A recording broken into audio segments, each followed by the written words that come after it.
work of editors and reviewers at various journals, that she had manipulated 19 panels of Western blot data, which is a type of gel data that you probably have heard of. And those Western blots were used in 3 publications that she published as a graduate student and a postdoctoral fellow. Since that was discovered, 2 of the publications have since been retracted by the journal. And by retracted, I mean that the journal prints an official notice that says this article has been retracted, which means that you shouldn't consider it as having been published at all. Ms. Rubers was also, as a result of this scientific misconduct, banned from receiving any federal grants in the United States for a 5-year period. So there were some significant consequences associated with her very serious manipulation of data in a way that was completely unethical. So there's a study looking at what the perception is of how common it is for scientists to falsify data or to change it in a way that favors their subject. And they found that only about 2% of scientists or less have actually, by their own admission, changed data in a way that was to their advantage in getting some research published, for example. Many more scientists have heard of, maybe about 20% of the scientists interviewed in this study knew of colleagues who had falsified data or otherwise engaged in some unethical research conduct. And about 40% of them knew of cases at other universities. So it's not an extremely common event, but on the other hand, it's not rare either. And it's something we all want to be aware of, that our data needs to speak for itself, and manipulating it or falsifying it negates that trust that the scientific enterprise relies on. Here's some examples. There's a wonderful article in the Journal of Cell Biology that looks at image manipulation. And since we use digital images so much these days, it's created both opportunity for manipulating data, but it's also created opportunity for catching the people who do it. So here's from their article some original images on the left and the manipulated images on the right, where you can see this band here disappears and this band here appears compared with the original data. And looking at it, you'd never know that those images were manipulated, and having bands in different places means very different things in terms of the outcome of a study. Here's an example of some electron micrographs that were manipulated in such a way that changed what they showed. Here's the original image, and in the manipulated image, you can see this large dark spot now is gone, and these spots that we see here that are rather pale have been made very strong.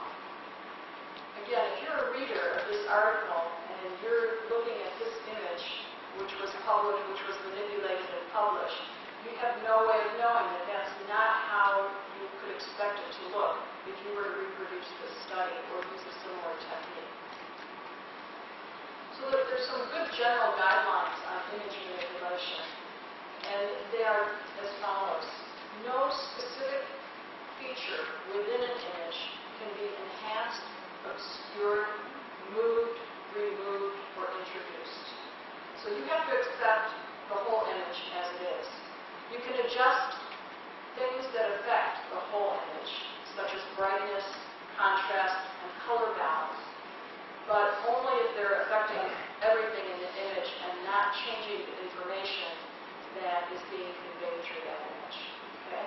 So the example I showed you previously, where some dots disappeared and others got very dark, is an inappropriate manipulation because it was restricted to some very selected points in that image that changed how you interpreted its findings.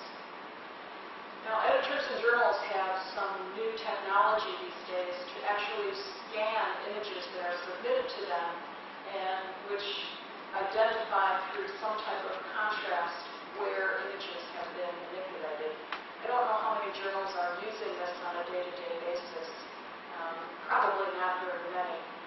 the technology is out there and it's likely to become improved over the years. There's an Office of Research Integrity. It's based in the United States, but they have a very good website, and they keep track of reports of scientific misconduct, falsification of data, and so on, and serve as a clearinghouse or a central location where that information can be reported, acted upon, and where you can get a lot of very good information about what can I do to my images, and what does constitute falsification of data. And notice they also have a video here called The Lab, Avoiding Research Misconduct. So that sounds kind of interesting. Okay, so another type of situation that sometimes involves ethical aspects is authorship. Probably the most common type of authorship problem is where a person who didn't contribute significantly to a paper is added to that paper as an author, either as a guest or as sometimes the term gift author is used, or sometimes there's such a thing as a ghost author where somebody else actually wrote the paper, but their name doesn't appear as an author. So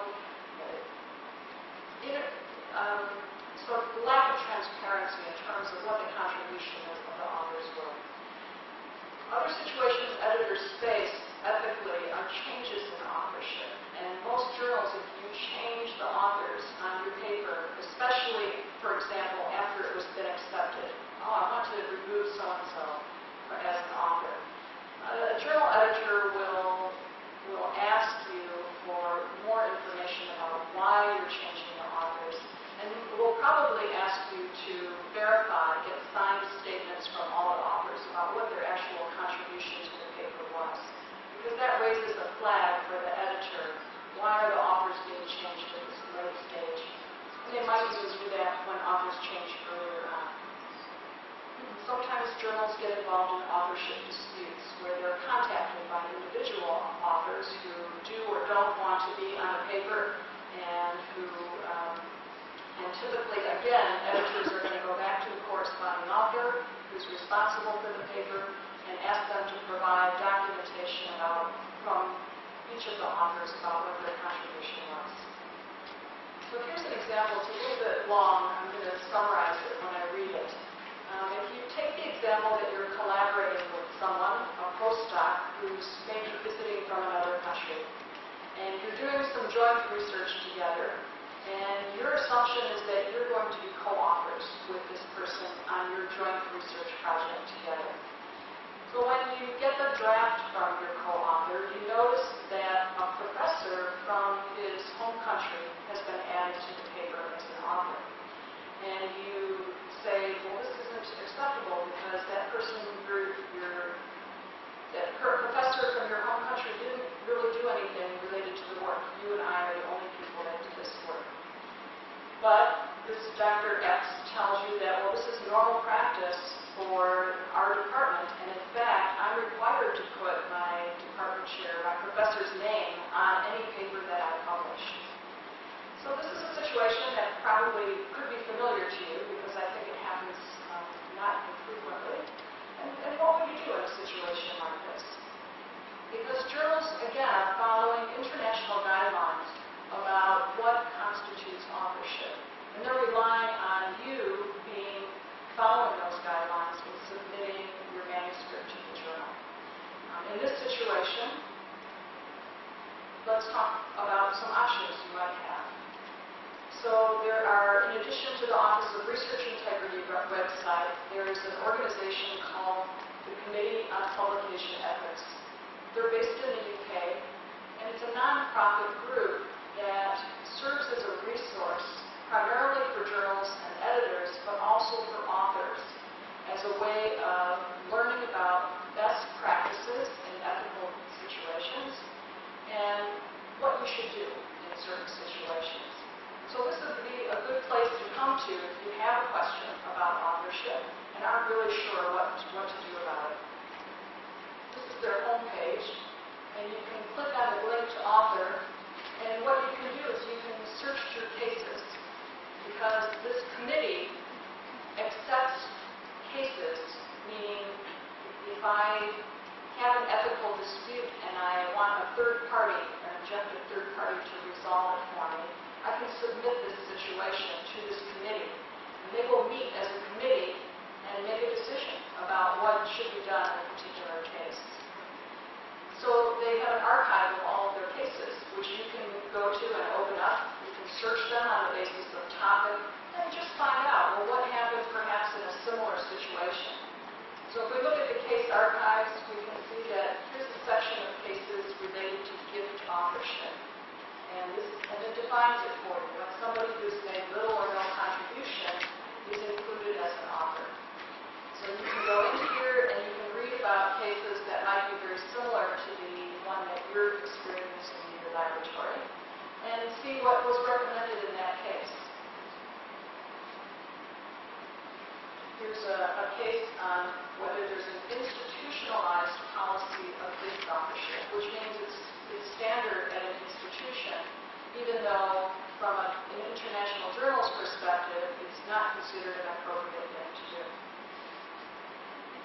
So some options in this case might be to give copies of the author guidelines from the journal to your collaborator and say, you know, we're submitting we want to submit our article to this journal, and therefore we need to follow their author guidelines. And they say this isn't acceptable. You can also find published authorship criteria, such as some of the websites that I gave you last week. Another option would be to suggest that the department chair be moved to the acknowledgement section, which is a very appropriate place to recognize someone who's provided some kind of support, and to consider ways where departments can be educated or understand that what's normal practice in one situation might not be normal practice in another country or another institution. And more importantly, that if you submit your article to a particular journal, it's important to follow their policies. If the article went ahead and been submitted, maybe against your wishes about who was authorship, you would have the option of contacting the journal the journal editor, and expressing your concern about the authorship. And the journal editor would then need to take steps to recognize the problem and inquire with the authors about finding out who was really appropriate for an author here. And in some circumstances, the editor will contact an author's institution in order to say this is not appropriate for publishing a paper in our journal. Okay, another major category of ethical issues is the area of conflicts of interest. We talked a little bit about this in terms of filling out that disclosure form when you submit an article, but let's define them a little bit more thoroughly. So a conflict of interest is also sometimes called a competing interest, and that can make it a little bit easier to understand, because there's a competing interest or a competition between the ethical responsibilities involved in publishing a paper and your interest in a particular outcome happening. Okay? So I'll give some examples of these. Mostly, competing interests fall under financial interests. So those of you who own a lot of stock in important Egyptian companies that are manufacturing the materials that you're working with, for example, have a vested interest in seeing the research about those materials show some positive findings. And so that would be a conflict of interest on your part as an author, because your interest in seeing that company's materials be successful is competing with the need to be objective about them when you're writing a scientific paper and doing that research. Now, most journals are going to require authors to reveal these. It's important to realize that just saying that you have a financial interest in a company or a product doesn't imply that there's any bias or that there's any problems with your study. Many of us, myself included, do research for companies that we have some vested interest in seeing their products do a good job. It doesn't mean that we can't do objective research, but by revealing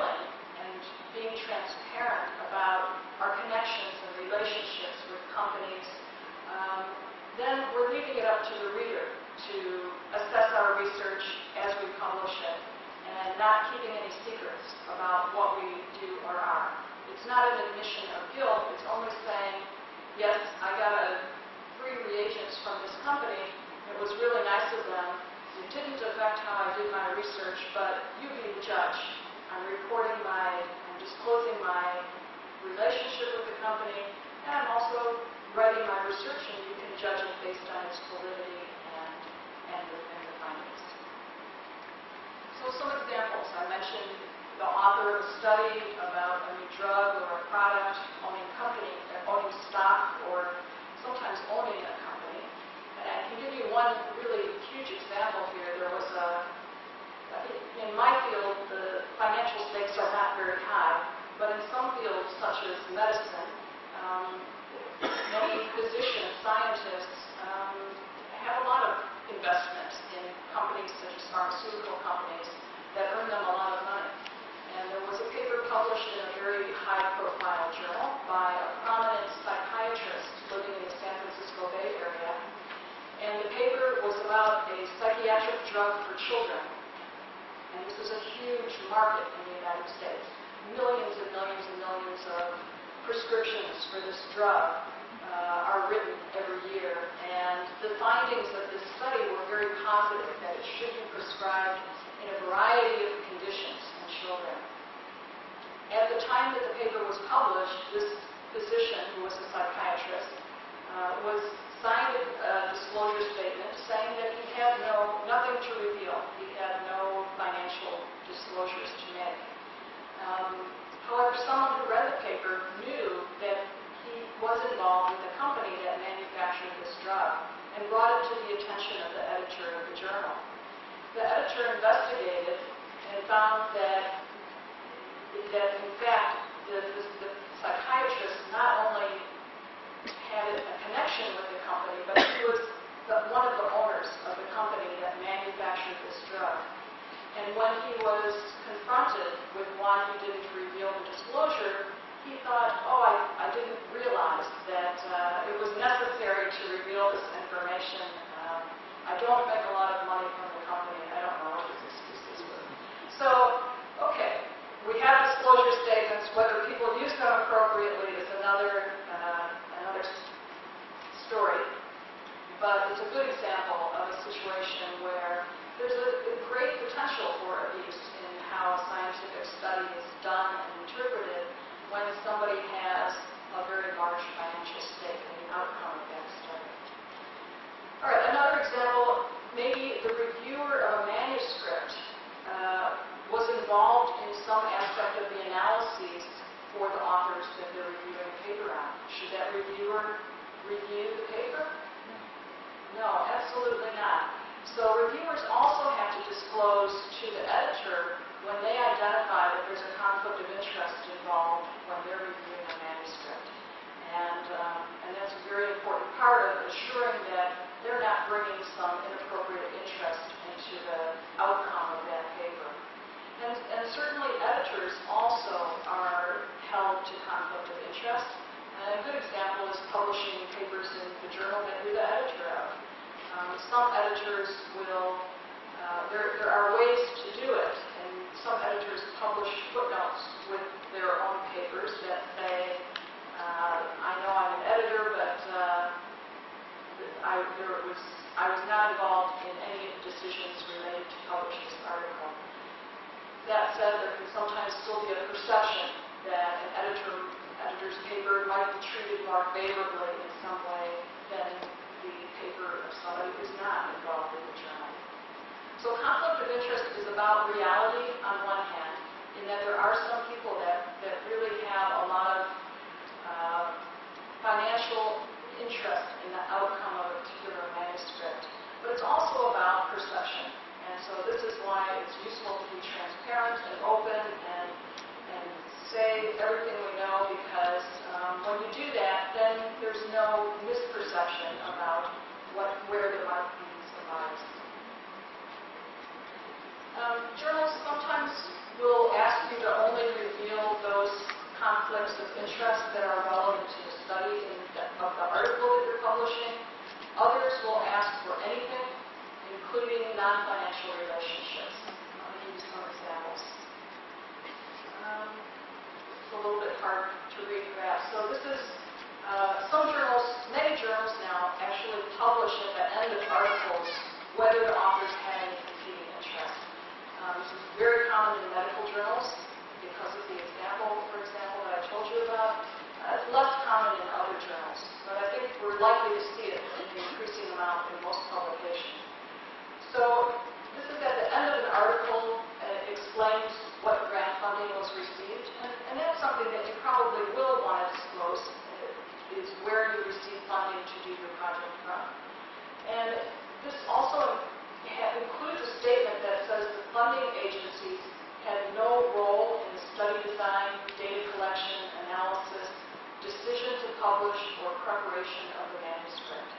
So you can just imagine all the problem manuscripts that came before this one that caused this journal to want to publish such explicit information showing that there's a separation between the company's funding and the outcome of this paper.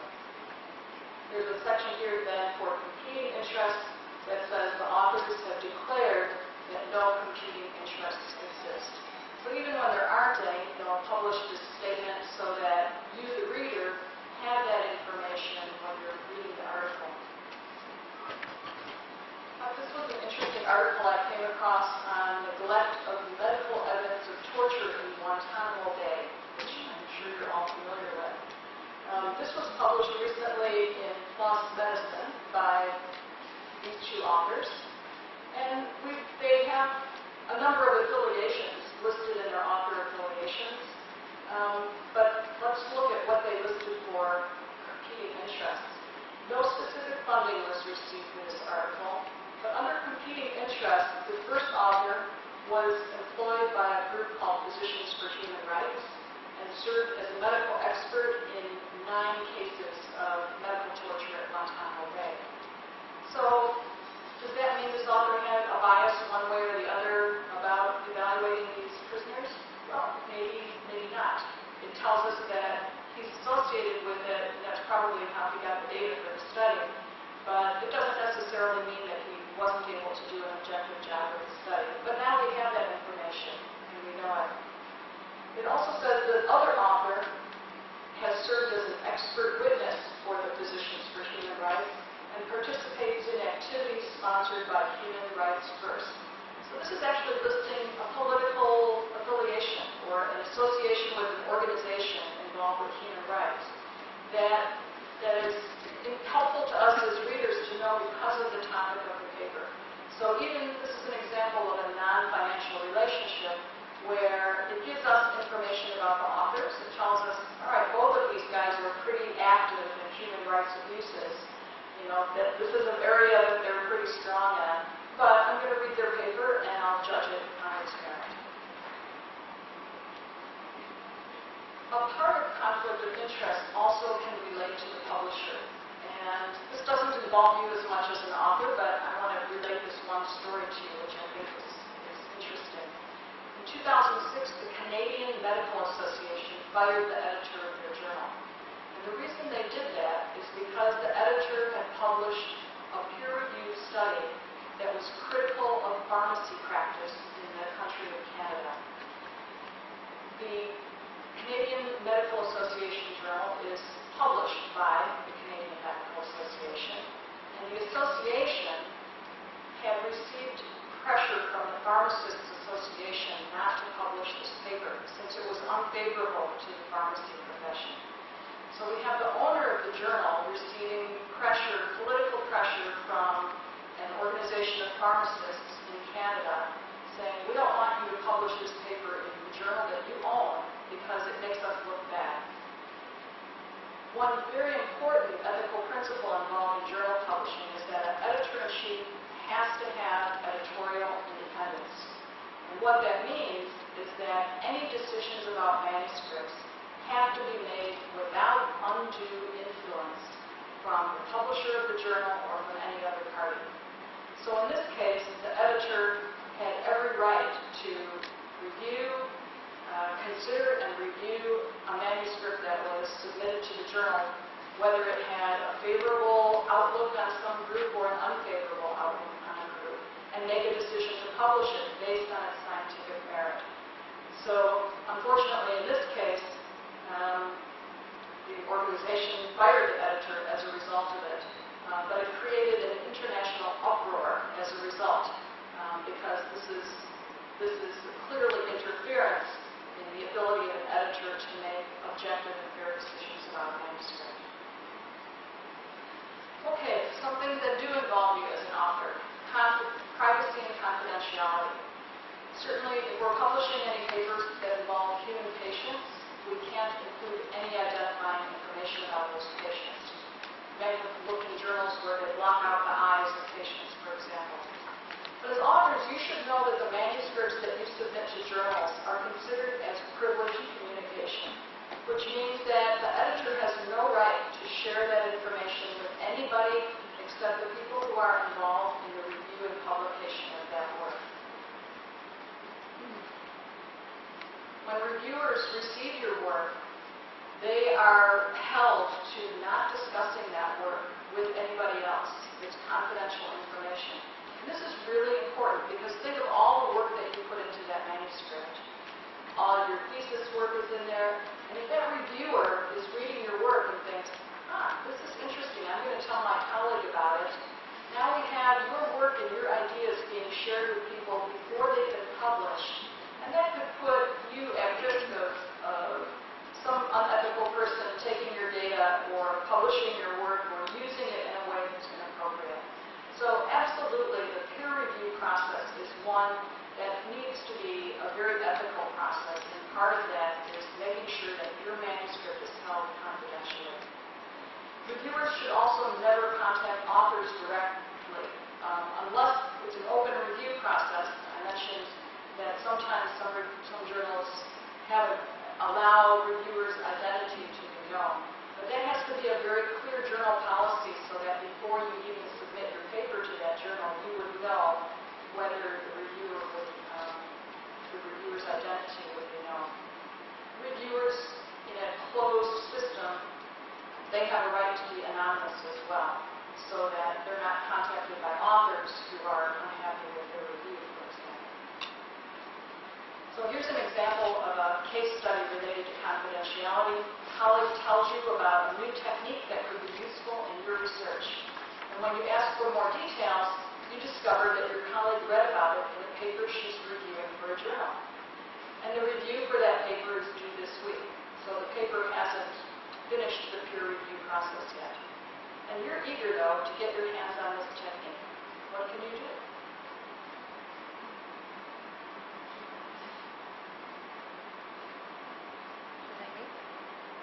Well, at this point, not very much, because now you're aware that that manuscript really is confidential information. And your colleague really shouldn't have shared that information with you. The fact that she did and you know it doesn't change the fact that it's still confidential information. So at best, you can keep your eye on this journal and hope that you see this paper published in the future if it happens to be accepted. But otherwise, the information in that paper is something that really needs to continue to be confidential, even though you've been told about it. All right, now let's spend a little bit of time on plagiarism and redundant publication. The question came up yesterday: is it appropriate for me to take a paragraph out of a well-written paper and use it in my own paper? Certainly, when you're writing in a language that's unfamiliar to you, it's an easy thing to do. And with online word processing and the availability of information in the internet, it's really easy to do as well. But it's also not the right thing to do. So copy and paste is a no-no, because it's considered unethical to take someone else's work, whether it's their words or their ideas, and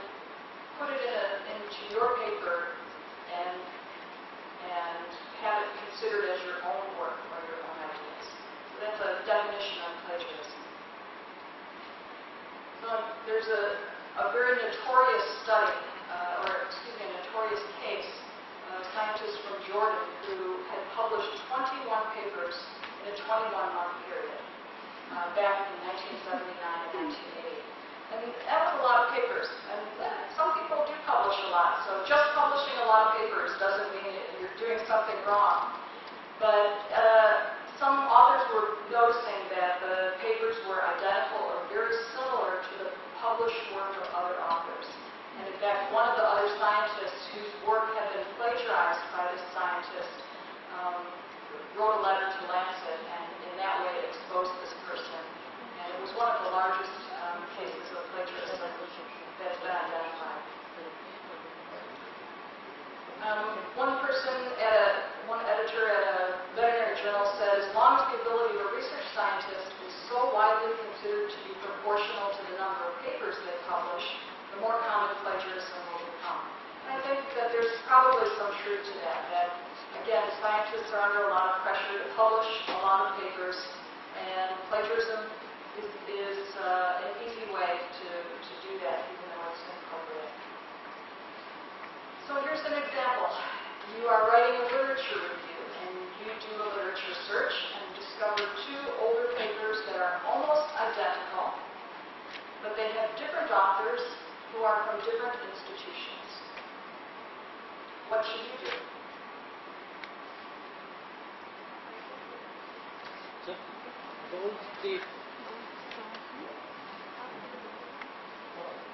All right, so there's a few issues here. All right, you want to comment on what you would do? I think I will put the authors, both of the publishers, and then they will have research about the evidence or which one of them is older than the other. And they have to submit their books too.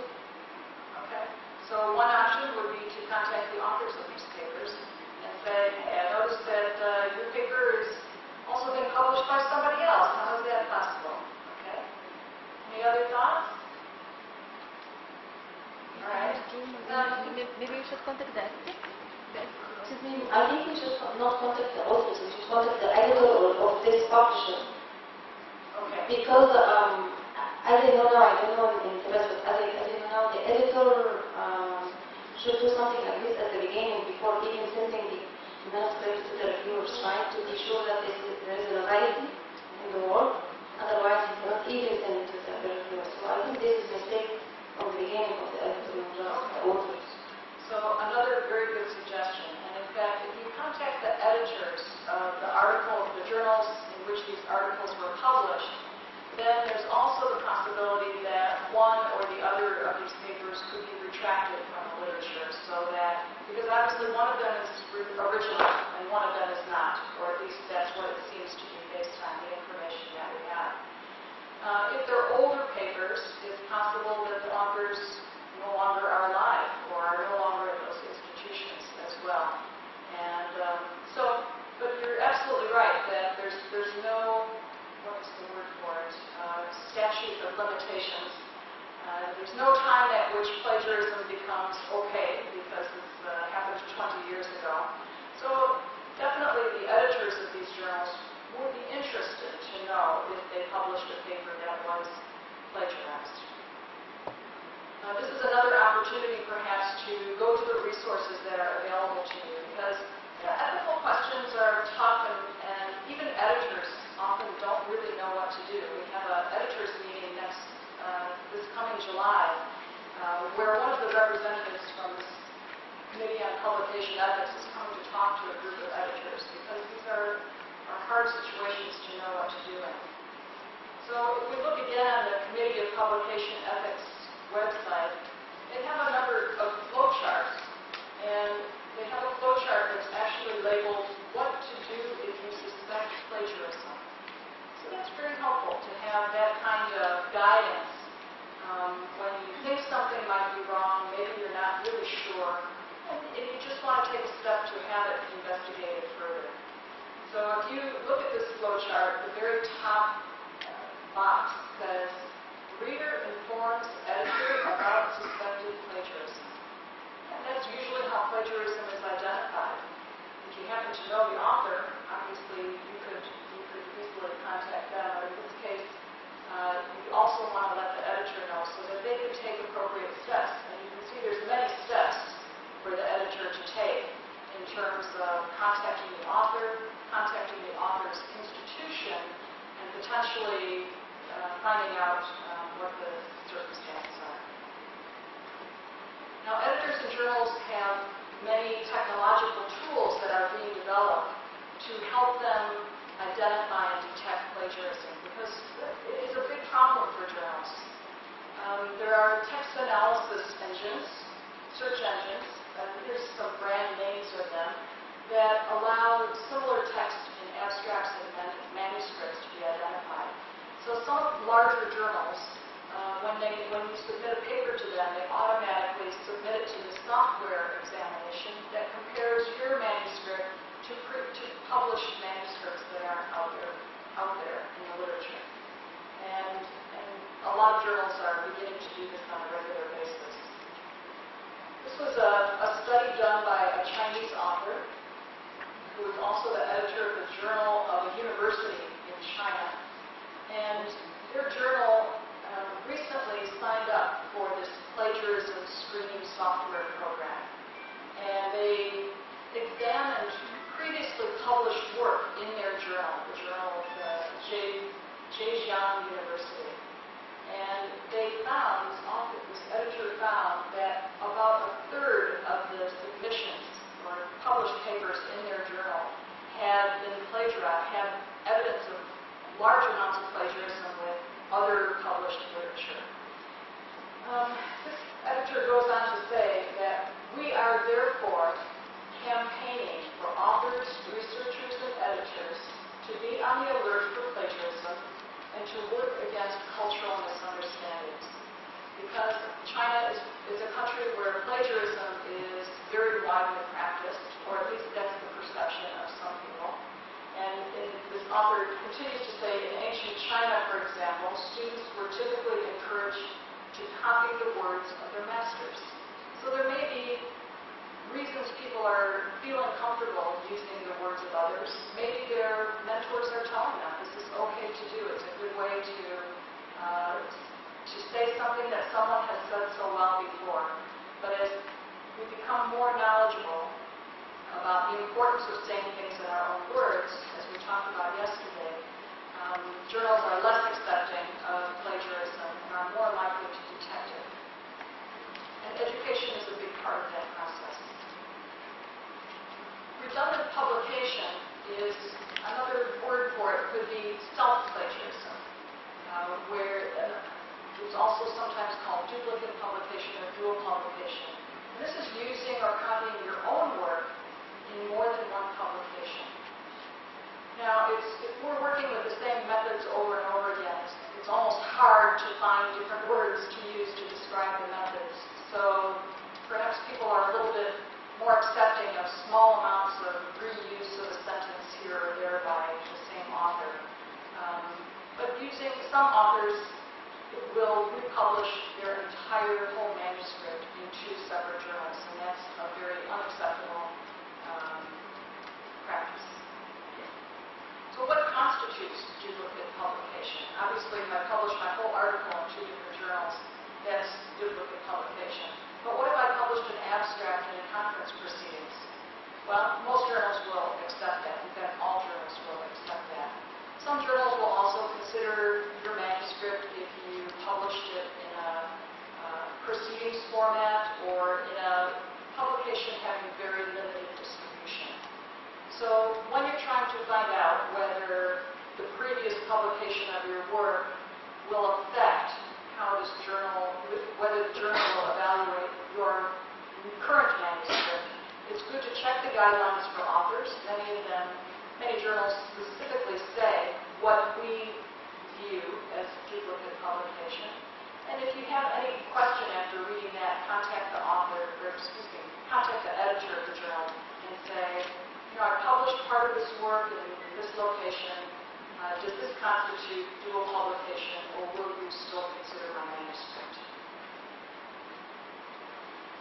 Another example of duplicate publication is when the same study is divided into many small parts. And so essentially it's the same study written multiple times in which small pieces of it have changed. This is some work that I'm familiar with because one of the papers was published in the journal that I edited. And this was a study of camels, where they sampled the fluid in the joint from the camels. And they sampled the fluid from 3 joints in a group of 20 camels. And they published 3 different papers, one on the results in one joint, one on the results in another joint, and the 3rd paper on the results in the 3rd joint.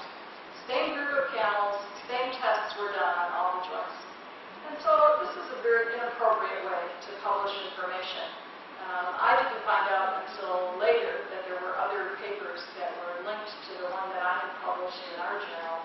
And I think as a reader, now to find out about camel joint fluid, we have to search 3 journals to get 3 articles that are really saying essentially the same thing.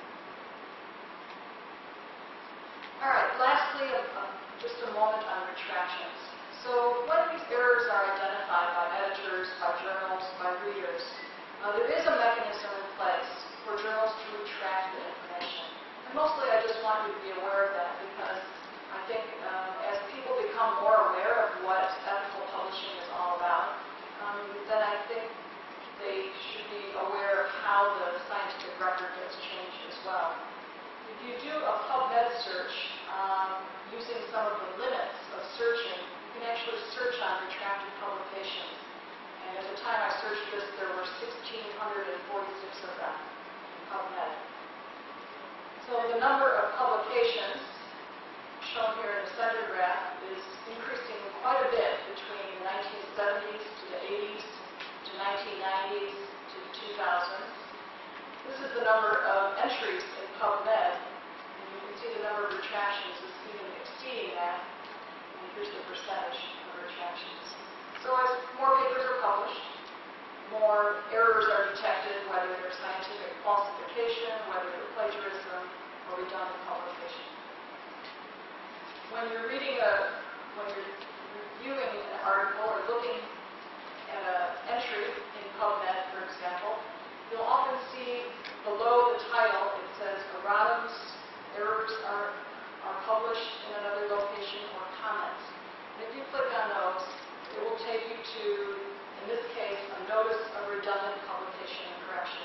So this was an article that was apparently published in 2 different journals about kidney diseases in people, and in which somebody identified that they were redundant publications, and one of them has been retracted. The one that's retracted is the one published second. So, in summary, journals and editors are taking a more active role in detecting scientific misconduct by using some of this new technology, by the journals adopting more international and more rigorous policies related to these issues, and also by educating authors about what's acceptable and what's not. And certainly, the greater transparency of publications on the web is contributing in a big way to how these types of ethical issues are being handled, especially duplicate publication and plagiarism. And it's also contributing to more corrections of the literature as these problems are identified. I've given you some websites for some of the resources that I talked about today, and they're really great resources. So ethical problems will come up at some point in your career, and hopefully you'll find the appropriate way to deal with them. So I'd like to thank you very much for 4 nights of great attention and good questions.